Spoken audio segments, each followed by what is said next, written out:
It's not too bad. Oh, okay. So 50 minutes, it's not too bad of a drive. So, I mean, we have an office here as well. So, sometimes when we have sales meetings, we drive over here and stuff like that. So we get used to the drive, but, I'm local. I'm over there in the smaller side. So, when we come over here, it's like, it's a lot bigger. And more So how many are there actually in this area? Realty? Are there two location offices, buildings, or they're like? Yes, we do have two. We have one in Fresno and we have one in Clovis. Yeah. Gotcha. Man, so you've been in the business about a year. A year now. Yeah, this just started. Year. That's crazy. And I remember you were telling me you were doing all kind of stuff before this. Nothing like real estate, nothing like sales. You're like in farming or farm or ag or something? Yeah, farming and ag. So both of my parents, they used to work in agriculture. Well, my dad still works in agriculture, and my mother used to also work in agriculture.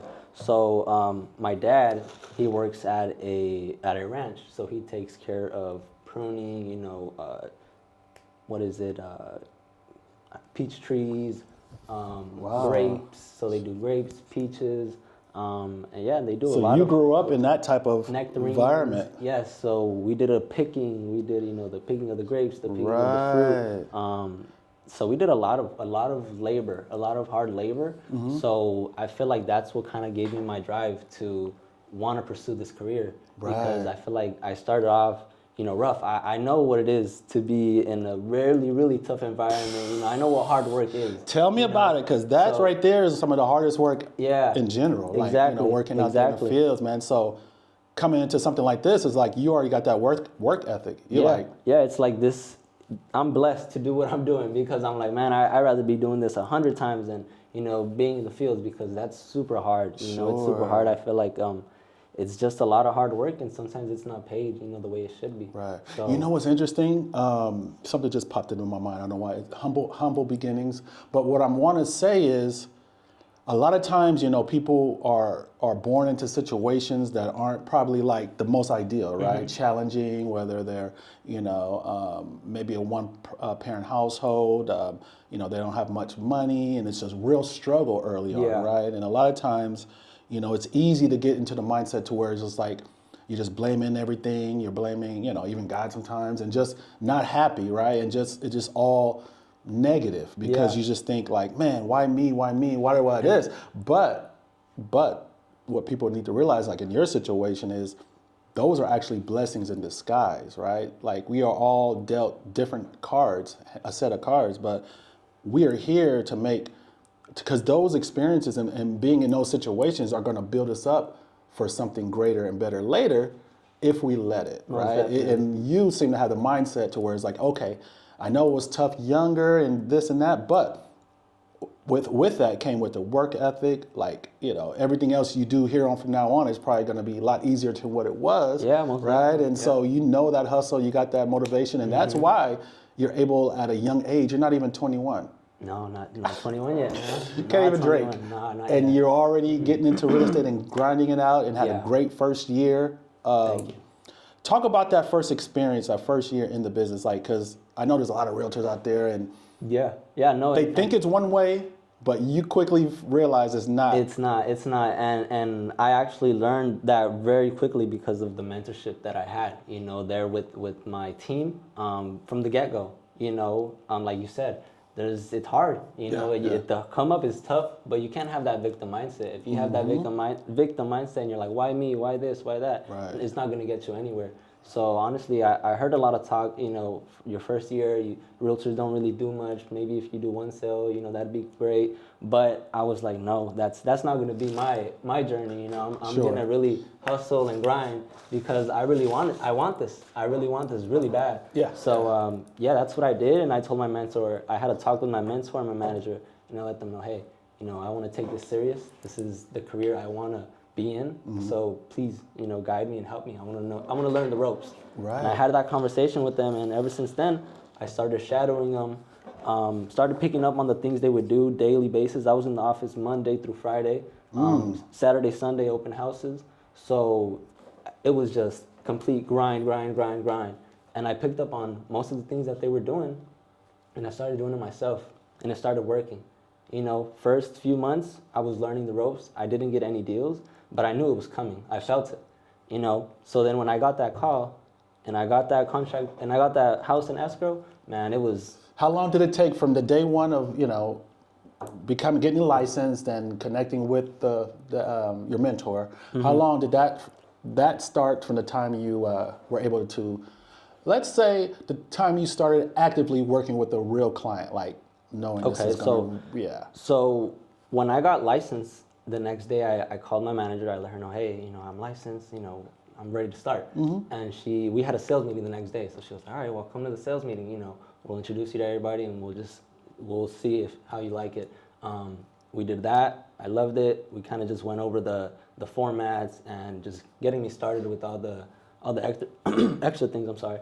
And it was a lot. It was more than I expected. Right. I was like, what did I get myself into? I promise, man. I was like, overwhelmed. What was it? What was the most overwhelming about that experience? Like, was it just a lot of the process and all the paperwork and all the stuff you got to know as a realtor? That and the language, the things they were saying. Yeah. The words, the forms they were explaining. I was like, okay, what is a contingency removal? What is a RR? Yeah. What is a VP? Yeah. You don't know what those things are. You're coming fresh into the business. You don't know what these things are. Right. So it's the tough terminology of the business. And I notice every industry has their own like vocabulary and terminology, and that's just how it goes.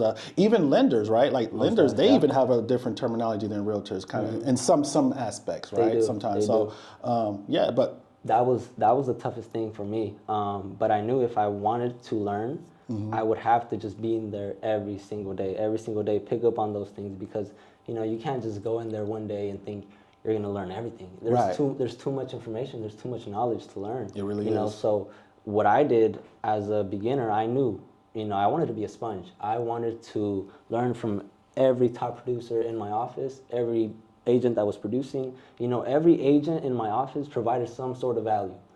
So I tried to pick up on that. If someone was good on social media, I picked up on that. If someone was good at marketing, I did that. Branding, if someone knew the contracts, I talked to them. So I feel like first year, what was very, very important to me was just being coachable and just being a sponge. Absorb as much information, as much knowledge as you can, so then you can just take off. That's awesome, bro. Yeah, I think that's really Where do you important. think that mindset came from? Because the way you are is, I would say, is like I was when I started too, and I'm still like that, always willing to learn. It's one thing to like be a sponge and just listen to everything, but it's more important to put into action and to do, those things that you are taught, right? Where do you think that mindset came from?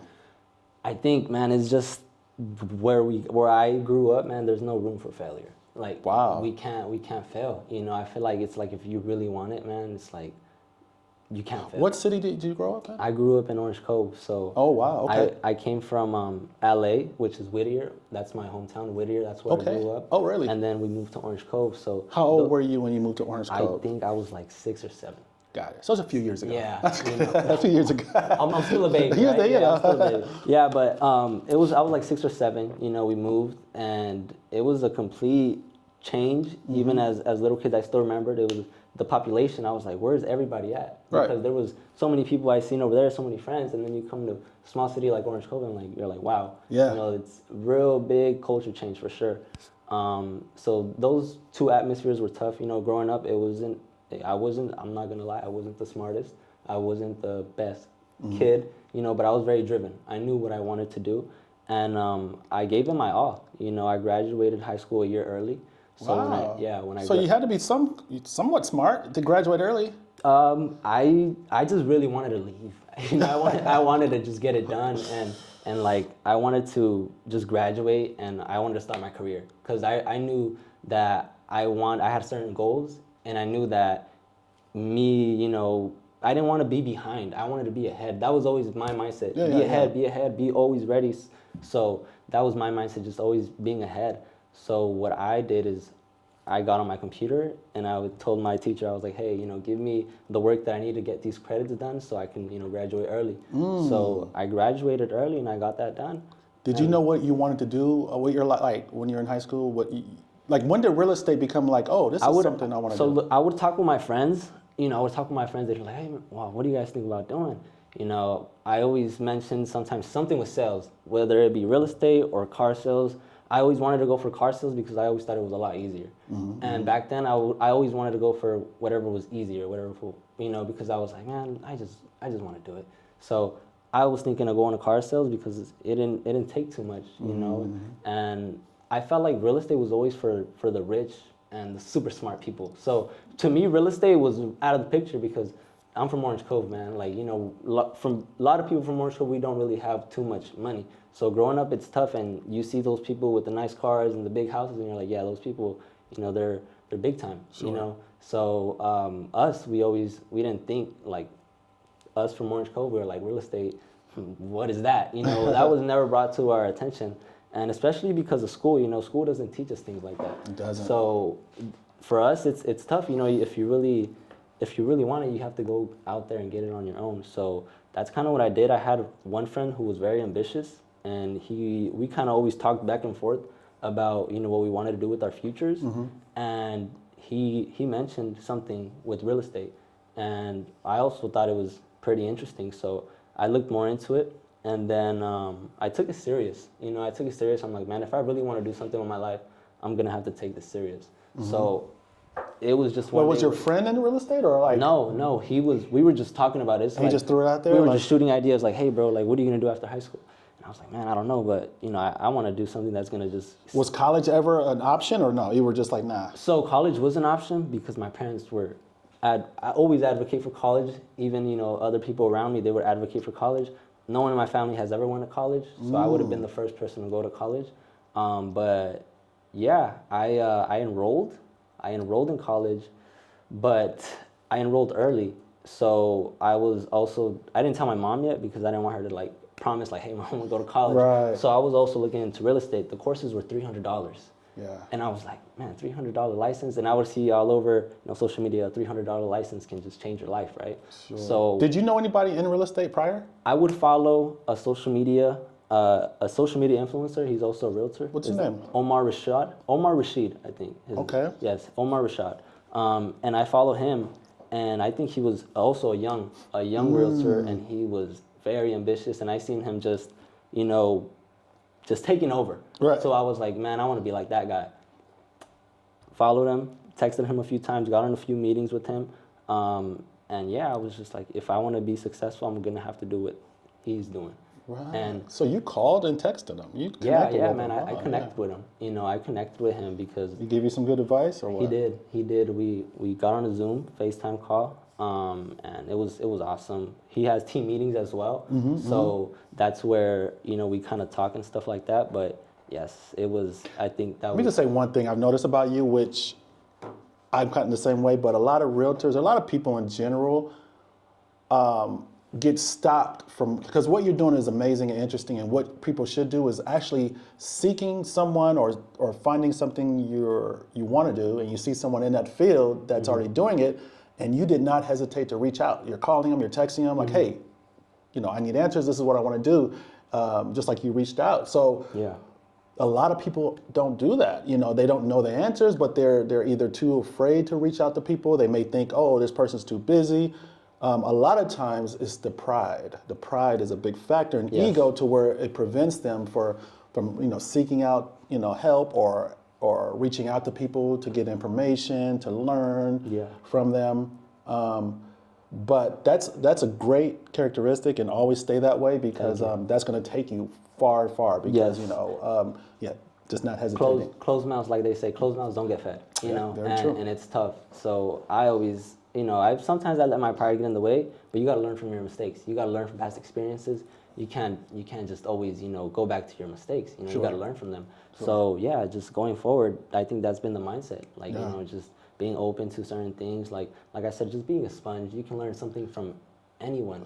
Even a first year agent, he might know something that a vet agent might not know. That's so true. Because now I feel like I really like your content, because you don't see, other agents your age doing content, because that's not what they were kind of brought up into, So I see you doing it, and I'm like, wow, this guy is really taking his content serious. It's nice content, it's good content. I appreciate it, and man. you don't really see other people doing that, So you see the younger generation doing it, but you guys don't see, your generation doing it. So I really appreciate that when I see your content. I was like, yeah, this guy, he knows what it's about, and I know. Yeah, my thing is I just got to be a little bit more consistent, and that way, and that's what I'm doing this year, 2025, is just more But you know the consistent power content. of social media, right? Very Like powerful. you know it's very powerful. So I Yes. think us as realtors, or just business owners in general, we need to use social media to our advantage. 100%. I look at it's a platform to bring content, bring information. Even more importantly, bring information and quality value to people that are listening, What was that? so they can know what's happening in real estate and just they can see what's going on, and we can. It's our job to educate the public Yes, and it let is. them know. It is. So, guys, just so you know, we got Alex, the realtor here. Alex Chavez. We didn't even introduce you, man. Thank First you. year in the business, young guy, motivated. This guy's gonna be a beast. Future up and coming realtor, killing it. Already doing well this first year. I appreciate it. Thanks for having me. Thanks for having me. Hey, my pleasure. And you already sold more houses your first year than the average realtor sells per year. Average realtor, they say, sells between 4 and 5 houses a year. Yeah. And you exceeded that in your first year. So I applaud you and I commend you on appreciate that, it. man. I That's appreciate awesome. it. Yeah. Because and you came into the business the hardest probably year on record in real estate. It was a tough. Last 2 years been very slow, tough. Just because of the affordability is low, rates are high, things aren't happening as fast as they were. Tell me see how that, that went. and people always tell me that, and that motivates me, and it gets me excited for what's coming in the future. I'm like, wow, if I did well my first year, because the first year agent, I think it's not the best, but I think it's very good for a first year. I think that's pretty good for a first year agent to do 6 deals. So I'm like, all right, if I did 6 my first year and I was barely learning the things that I know now, okay, next year, if the market is better and I have all this knowledge that I didn't have back then, I should be at least doubling or tripling my transactions. Definitely. So yeah, I think. What do you think the key was? Like, what have you learned in this short? What's probably the one major thing you learned as far as dealing with leads or clients, like in this, or attracting business to yourself? Is there something that Consistency, and just being patient. Consistency and patience, I think, is a big factor in business, because if you're not constantly calling and following up with your clients, they're eventually going to forget about you. That's it. There's thousands and thousands of realtors, so they're going to eventually meet a realtor at an open house. They're going to meet a realtor, any other place, supermarket. We're always wearing our name badges, so whenever they have a question, they're going to go to a realtor. Social media is big now as well, so if you open your phone, and you're scrolling through TikTok, you're going to find, something to do with real estate or a realtor. So follow-up is key. Follow-up is very, very key. And patience, because you have to be patient. Some clients, you're not going to close the next month or the next 2 months. There's some clients that you have to work with, 4 or 5 months, even 6 months. Because it's a big commitment if you really think about it. It's 30 years. If they get a loan, it's a 30-year loan. So it's tough for them to just jump into something like really quick. Yeah. So I feel like being patient is very, very key in this industry. And go ahead. Go ahead. I'm sorry. There's times, like I said, you're going to show 15, 20 houses to a client, they're never going to buy anything. Yeah. So it's patience. It really you is. have to have patience. Yeah, patience and just building on relationships. Really, just servicing people, right? It's not Exactly. always. Yes. You're not trying to get the quick deal. You're trying to just build a long-term relationship and helping clients based on their needs and not our needs. So Yes. it's easy to say that. It's harder to do, especially if you're newer or you really need money or whatever. Sometimes you can put your needs in front of it, but that will never work out. It never works out. It's tough because when you do that, people can see that energy. Yeah. And people can feel it. Yes. So it's tough when people put themselves out there like that, because a client can notice, oh, you want to see another house? Yeah. Oh, another one? Oh, it's tough, and you can tell when someone is acting that way, and people don't like to work with people like that. So I feel like as a first time or a new agent or just an agent in general, I feel like being patient and consistent and just putting the client's needs before yours That's it. always super important, and it's key. I feel like that'll make you a great realtor for sure. Awesome, exactly. Real quick, I want to touch on, because remember we were talking about it wasn't what you thought it was once you got into the business. Now you're a year into the business. You saw behind the curtain a little bit. What are a couple things that you noticed, like you were like, wait a minute, this is not what I thought, or it's I had a different idea of how it was going to be before I got into the business, if that makes sense. Yeah. No, so coming into the business, everybody knows about the Netflix series, Selling Sunset, the $1 million house. $1 million listing, like LA and all those $1 million listing shows. Yeah. So they don't tell you what goes on behind the scenes, what it takes, to get those showings, lock boxes, key, all of that. Sometimes clients don't show up, or it's a lot of the things. forms, now it's the new forms are in place, so you have to have certain forms, signed before you even go show the houses. Yeah. So it's just a lot of things that they don't show you, on social media, because when you really get into the business, you're learning everything. You're gonna have to go through everything. It's not pretty it's not but pretty behind the scenes. Yeah, at all. It's hustle. Us as realtors, or business owners, we always like to put social media. You're always gonna see everybody's highlight reel. You're gonna see everybody's good stuff. They're never gonna put when they're super down bad or when they're doing terrible. They're never gonna do that. Social when they media, lost deals, or it didn't work out with the clients, or they met. It's just so much that goes on. So social media. It's tough, but it's a good platform. Like I said, I think it's very powerful. It's free, so if someone can just really use it to its capacity, I feel like it can just, really blow you up. For sure. Let's go in on the social media and showing the strength of it, because a lot of people aren't convinced, like you just said, people around my age and the older generation that kind of don't. But you have really done very well on social media, and you're consistent, and a lot of people don't have belief that, you can't really find clients or deals or business there. But I think you told me you did some business just from social media, right? Just social media. Talk about that. So what it is, I think now I'm really big into social media because of the fact that I seen the results. I see the results. So when I first started, that was my lead generation. That social media and open houses. That's the two things that I would do. And I would post homes on my social media, and I would always get people asking me questions. Hey, is this home still available? Hey, do you have homes this style? So people were always messaging me, and those were points of contact. Now it was the ball was on my court. Now it was my turn to just take advantage of the situation and be like, all right, well, how can I help you? We have houses in this area. What are you looking for? I can put you on a listing alert, and I can send you homes. So things like that. When I first started, it was really tough because it wasn't how it is now. Back then, someone can call you up. If they were pre-qualified, you can just show them a home real quick. And now it's very different because you have to have those forms in place and things like that. Right. But social media back then, it really helped me out a lot because people would just message me, hey, is this home available? Can we go see it?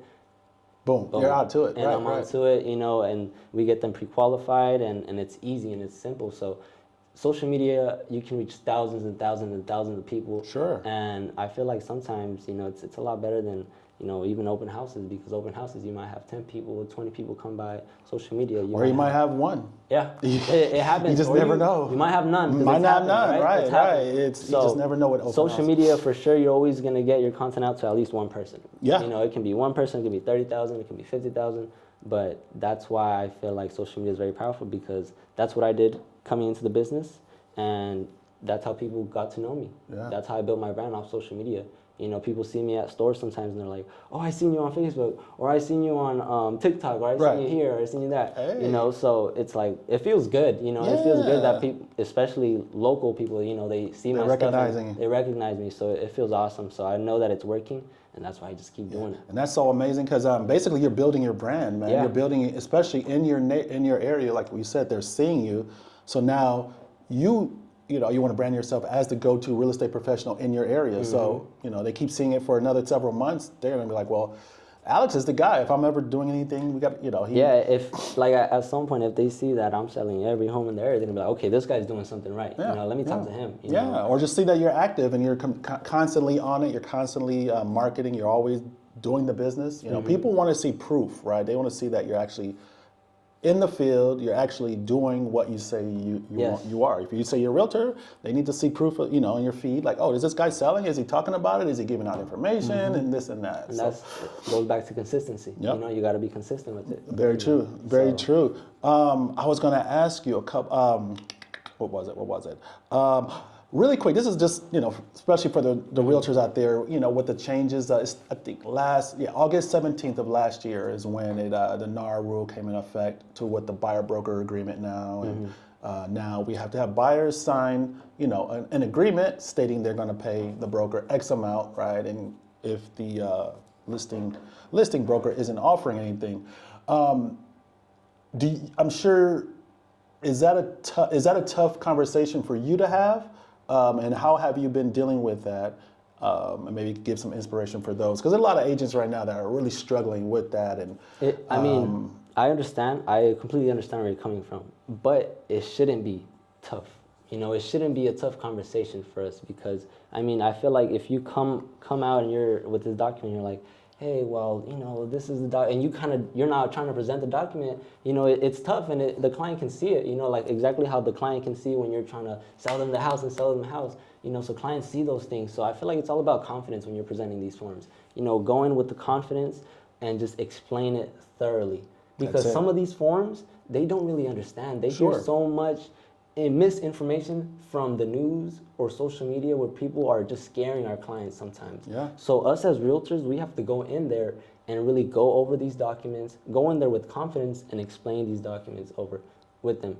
And every single time I've done that, it's worked. I've never had a client that's been like super scared and been like, Alex, what's going on?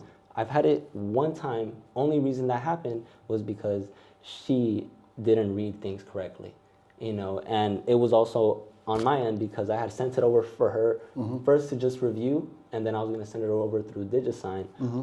But she misread it, and I told her, I was like, hey, I'm going to call you in a bit to just go over it. But first I sent it over for her. She misread it, and after I explained it, she was like, okay, thank you. I thought it was something else. But I think it's just explaining these forms and just being confident. That's a great tip. Being confident how you explain things. And just answering the questions correctly. Like I said, sometimes when you're a newer agent, it's tough because these forms, you haven't seen them, and these forms are new. So what I would suggest as a new agent is talk to your manager. Sometimes they can also go over the forms with you, because it's tough to just sit down and just read all this whole contract, because it's like you've never ever been exposed to these type of things. So who's going to really be teaching you? You can't teach yourself. So sometimes, like you said, you have to be open about seeking help. That's so I feel like just going to your mentor, just going to your manager, and just asking for assistance sometimes. And what you said is super, super key. I see it time and time again in every different situation, that people just don't ask questions. I've noticed a lot of people, I don't know if they're afraid to ask questions, but they'll sit through things and just listen, but they'll still be unsure, but they just will not either reach out and get more questions, get more information from people. Yeah. But that's really what you got to do. You got to go. Use your resources. That's the key. Use your resources. I've spoken to a few clients, and they see me. They see that I'm young. And they ask me, hey, how long have you been in the business? And so last time it happened to me, I think 2-3 weeks ago at an open house. They're like, hey, how long have you been in the business? And I was like, this month is my 1-year anniversary in the business. And he was like, wow, that's awesome. He was like, how many transactions has he done? So we kind of got into detail and things like that. And he was kind of just asking, trying to see if I really kind of knew my stuff. But what really did it, when I spoke to him, I was like, look, I understand that you're trying to see if I'm, experienced and everything, but don't worry, I have 30 years of experience behind me, because that's awesome. I have my manager, I have my mentor who I can always go to. Yes. And that's what they tell me all the time. They're like, guys, you guys have 30, 50 plus years of experience here in the office. Exactly. You guys have someone to go to when you guys have a question. 100%. So I feel like that's very important. It is. And you're being transparent, you're being honest, and that just shows that, other people, regardless, and that's another thing, we've all been there to where we kind of want to not give all the information if we're new. We're afraid to say things, that we're new and this and that. But really, people just want truth. They just want people that are real, Yeah. genuine, whether it's something that may go against them or not. They just want people to be open and let them know where they are, Yeah. what they are, and they'll definitely appreciate it, and they'll respect you so much more. They will. Just being who you are, and just letting them know, hey, I've only been doing this for a little bit, but you know, I got great managers, I got a great team behind me, a company. You know, been doing this for many years, so I have access. Yeah, so it's just how That's you what go it's about about. it. You know, that's what it's about. Being Authentic. confident, being authentic. You know, just being transparent as well. You know, just not trying to lie, not trying to hide things. You know, just be very transparent. I feel like people like that. Yeah. And now that client that I have is just we're really good friends now. You know, he's Oh, always great. calling me. There you He's go. always, hey Alex, you know, I like this. Let's, you know, can we go see this? And yeah, right now, you know, we're currently working, and he's currently wanting to buy. So it's like 2025 will be. Yes, He'll be ready to do yes. something. So huh? just off that, just off him, you know, he knows I'm 1 year in the industry, but I let him know, hey, I know I'm 1 year in the industry, but I told him, I was like, I'm gonna work harder than all these other That's 10 it. years, 6, you know, whatever. That's what it's I about. was like, I promise, because you're gonna be one of my, I'm not gonna say my only clients, but a selective few compared to these other 10-year realtors that's been in the game, where they have a whole list of clients. So sometimes us as newer agents, as newer realtors, you know, we can use some of those things to our advantage. Is just knowing how to talk, knowing how to explain certain things. There you go. So yeah, That's what it's gold, about. guys. Write that down. That's some good information right there. You know, for sure. So just keep that in mind. That's awesome. One very important thing I realized when we were talking over the phone is that you're a devout Christian, I believe, right? Christianity has played a part in your Yes. everything. So yeah, it has. When I wasn't in real estate, I really wasn't too much into, you know, church and stuff. You know, I still had my beliefs, but I wasn't too much into it. But when I got into real estate, every single day when I walk into the office, there's Christian music playing. Really? Yes. So everybody in our office, you know, it's like a family atmosphere. It's really family oriented. It's a team atmosphere. Yeah. I feel like that also played a big part of my first year success. You know, just having that awesome atmosphere at work.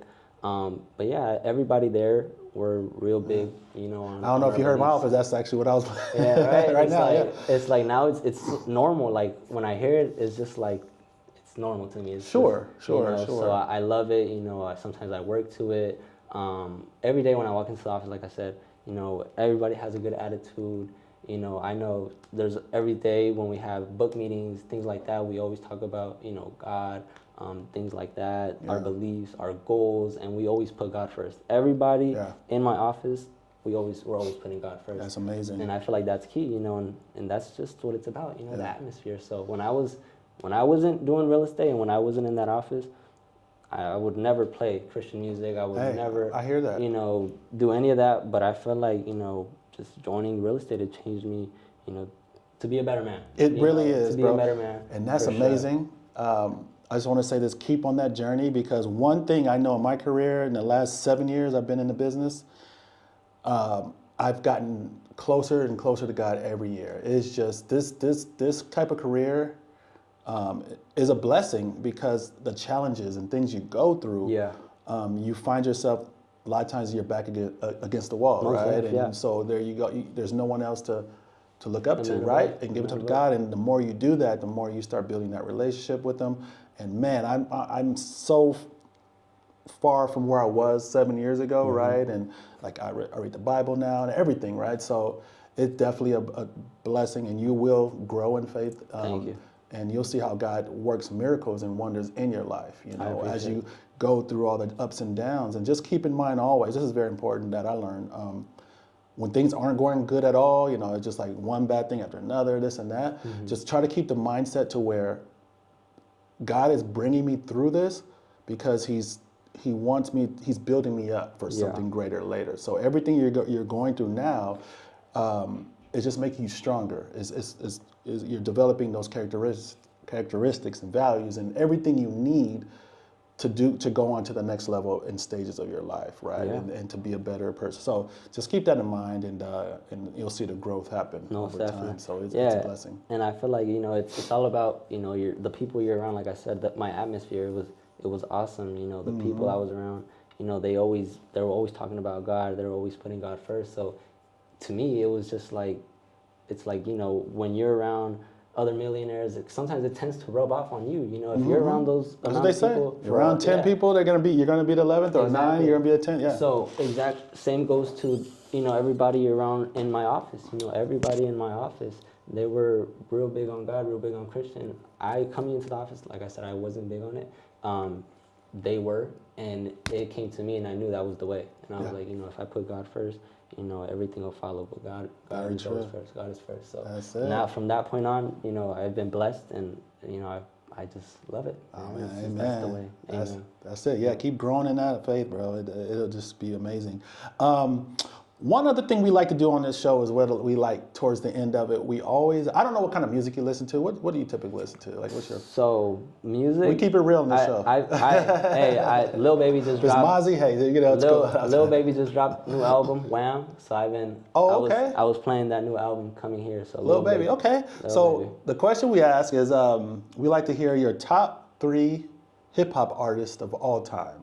Okay. And it doesn't have to be in any order. It could be dead, or they could be dead or alive. Yeah. Too. So. What do you got? It's tough when you're putting me on the spot. That's what we do. You gotta kind of.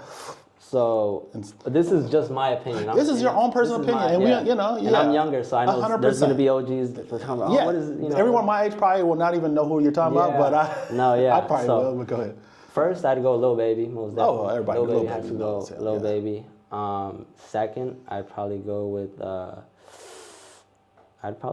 Future. Future. Okay. Yeah, Future's pretty good. And third, I'd go Drake. Drake. Yep. Okay. Drake's That's a solid list. Solid list. So it'd be Lil Baby, Future, and Drake. My top 3. And I'm younger, guys, so it's like, you know, that's... No, totally understood. Totally understood. I mean, it's unfortunate what happened to Drake recently, you know. I mean, I feel you, but hey, and maybe next season he'll come back strong. You know, I'm also from the West Coast, and, you know, we listen to Kendrick, but, you know, it's Drake around here. No, Drake, you can't even hate on Drake. He's done so, I mean, his catalog is ridiculous, right? So people weren't saying that about him in the early 2000s when he first came out and things like that. They were like, he is that guy. So that's a good list, man. Good list. Thank you. Anything else you want to add, man, before we close out? You want to tell me your Instagram and how to reach you? I mean, if you guys would like to follow me, I'm on my social media platforms as Alex the Realtor or Alex Realtor 4. So you guys can go ahead and give me a follow. But yeah, I just want to say thank you, Rich, for having me on this podcast. My pleasure. I appreciate it. Like I said, I've been seeing your content for some time now, and I just love what you're doing. I appreciate it. And shout out to Mark Rocha, my co-host. He couldn't make it today, but shout out Mark. Yes, but like I said, I love what you guys are doing. I hope you guys continue doing what you're doing. Appreciate and just wish you guys more blessings and success, man. Oh, man, appreciate it. And blessings and good stuff to you, man. Thank you, man. All right, my friend. Awesome. Go check out Alex the Realtor, guys, and Heat Speakers. You guys have a great one. Later. Thank you.